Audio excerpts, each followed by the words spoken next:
Thank you. So first, let me thank Sharon and Jeremy for having me and for having me do the opening comments.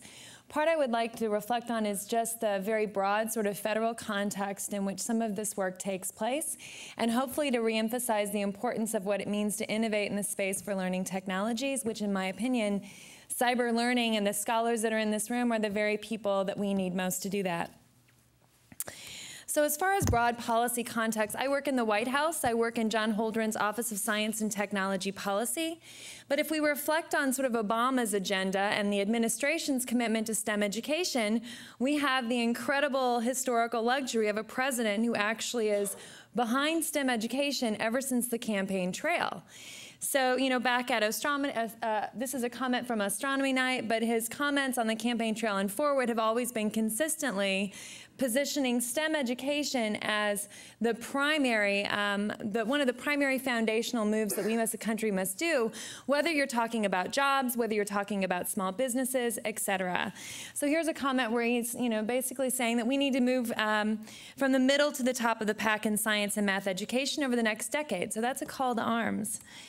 If you think about, again, how it's positioned in the documents around innovation, again, you'll see time and again that STEM education is positioned as the most foundational work that we can do for innovating in this country. And right now, given our economy and other historical factors, this is an important move.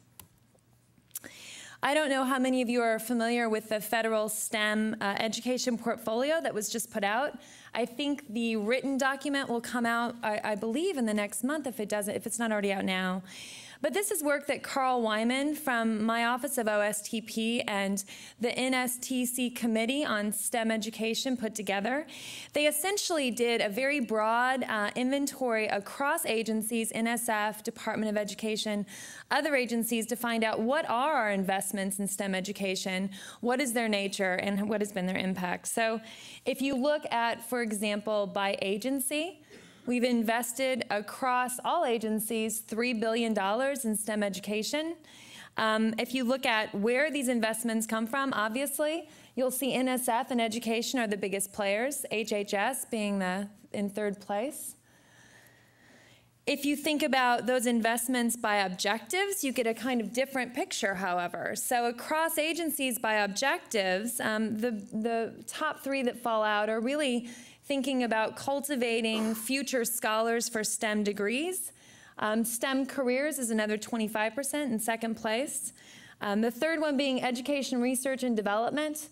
Learning, 8%. I find that really interesting. Here, learning is directly teaching students, whereas education R&D in this particular portfolio inventory is defined as trying to build and test curriculum, although how those two things are related, I think, is part of the work here.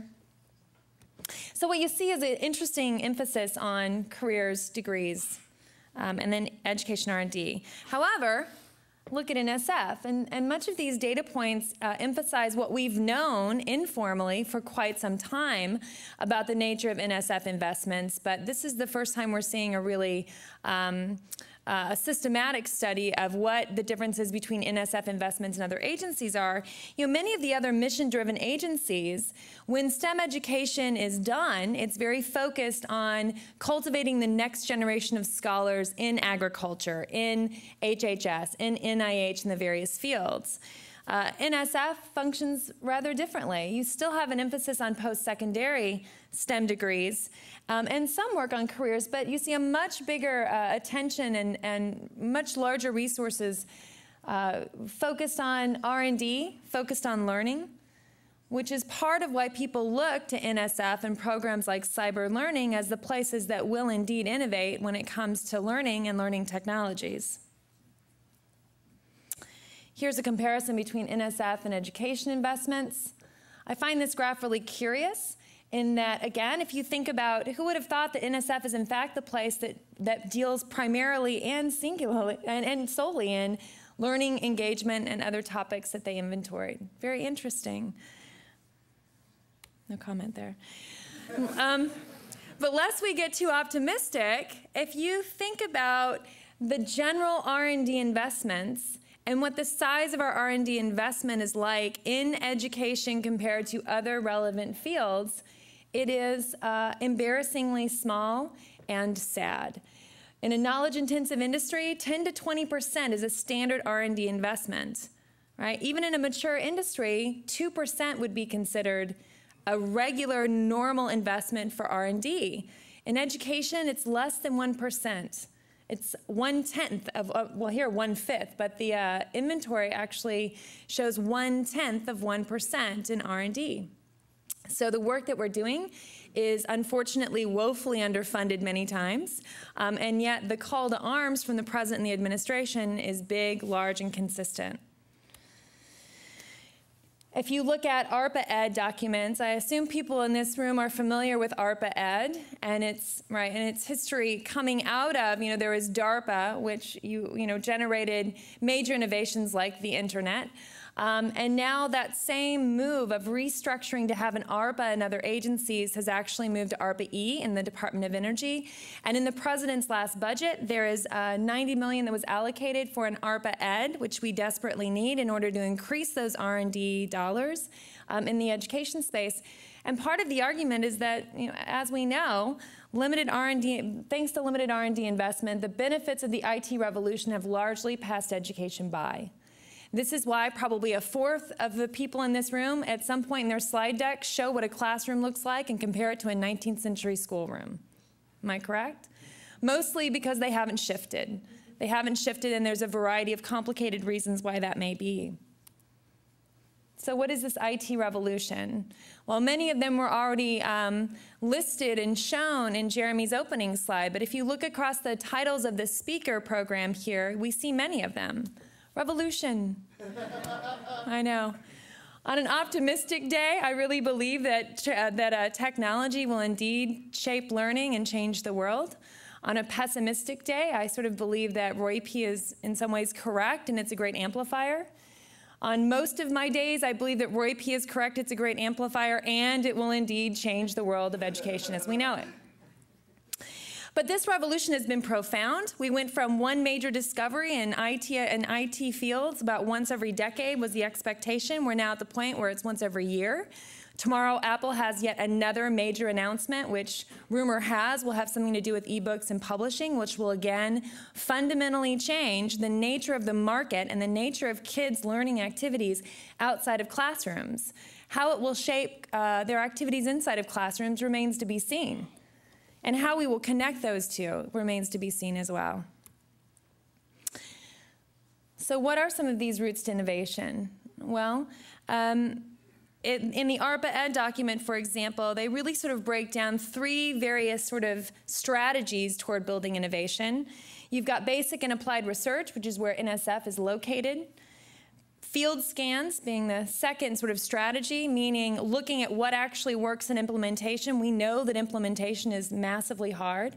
So looking at what works and funding what works. So investing in innovation is a program designed to do that. Directed development is the third and missing component of this, currently missing. However, again, ARPA Ed is in the president's budget now, so we'll see where it stands. But the whole idea of ARPA Ed is to actually identify specific problems and needs and then mobilize development and innovation toward those needs. What's interesting here is that I'm sure many of you are familiar with the Digital Promise move. So Digital Promise is another interesting partnership toward precisely these same ends. And rather than it being federally driven, this is a non-for-profit, which means that they can take federal dollars or private dollars. But the role of Digital Promise is really bringing together these four major stakeholders. You've got educators, practitioners on the ground floor doing the work, innovators, meaning technology designers, researchers who know something about how people learn, as the title of the book goes, and citizens, parents and students, and consumers of those media. And one of the interesting parts about Digital Promise, which is very new, so it'll be interesting to watch it unfold, but one interesting move here is that whereas ARPA Ed does directed development in a specific, on the federal level, the role of Digital Promise will be to do it by making it what they're calling advanced market commitments, which is really interesting. So they have a league of schools that has agreed to participate in Digital Promise, and those schools can get together and say, we need a technology for first grade literacy, phonemic awareness in this particular area. We will promise to make a purchase of that particular technology if you can build it and if you can show that it works.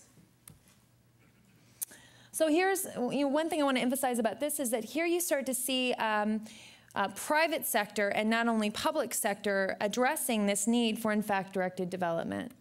So my last slide, I want to talk a little bit about future trends, looking at it from the White House. Am I okay on time? Okay. Well, one, many of these we should recognize, although some of us may know some of these trends and not all. But obviously, the focus on big data, there's a real belief right now in learning analytics, learning progressions, big data, and that one role of the federal government may actually be data liberation. So thinking about what data can we collect and make available to scholars. This new emphasis on public-private partnerships, although it's not terribly new, but it's very interesting to see it around innovation in educational technologies, learning technologies, of which Digital Promise is one example. A shift to emphasis on design. I am in some ways preaching to the choir about this topic, but it is fascinating to me how long we have built technologies for humans without thinking about human use of technology. So suddenly now we're willing to talk about the fact that in, for example, a game budget, you need about a third of it to go to art. That art and graphic design is non-trivial. It's not window dressing. It's fundamentally part of how the problem is represented. Obviously, technology has become more mobile, personalized, ubiquitous, and of course, games and gamification, which games and gamification really, in some ways, can just be seen as engagement and motivation matter. In fact, getting that right may be the first and foremost variable we need to worry about. You know, and case in point on this last one of games and gamification, you know, my background is learning sciences and game studies. So I am here on an IPA to work in the White House through John Holdren's office on games, which is stunning. Every time I say that publicly, I pause for a minute and think, is that real? No, it's true. And the notion is that games are relevant not just to education, but to behavior change, fitness, nutrition, discovery, if you've seen Folded, et cetera.